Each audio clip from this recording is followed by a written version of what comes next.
Hey guys, in this video today I'm going to be revisiting the 3D jams, and the reason why I want to revisit them is because I feel like they deserve a lot more attention than what I initially gave them. First though, let me give you some pretty angles of the earphones.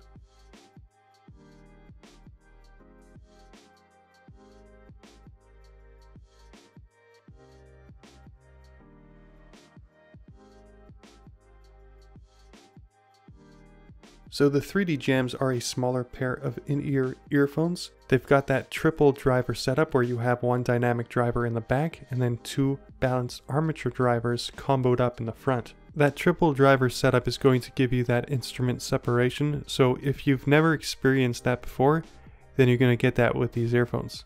Sound signature is V-shaped, so you've got those detailed highs and a nice punch to the bass, and just overall a very immersive sounding pair. Honestly, a good pair for all genres of music, particularly pop music. So they sound phenomenal, you definitely won't be disappointed with the sound that these produce, and they're aesthetically nice as well. Fit-wise, if you've got smaller ears, these should fit you perfectly since they are a relatively small set. A plus side with these is that they use an MMCX cable, so that could be switched out fairly easy if it ever gets damaged, which will not likely happen anytime soon because the cable that ships out with these feels pretty sturdy. It's on the thicker side. The cable also has a microphone and a one-button remote for playing and pausing your tracks and for call pickup / hang up. And for you guys out there wondering, here's a mic test sample.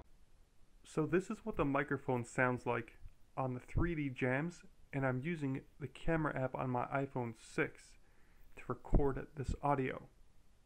Anyway, check these out. I'll drop a link to them in the description below. I think you'll like them a lot. Well, thanks for watching, and I'll see you guys later. Peace.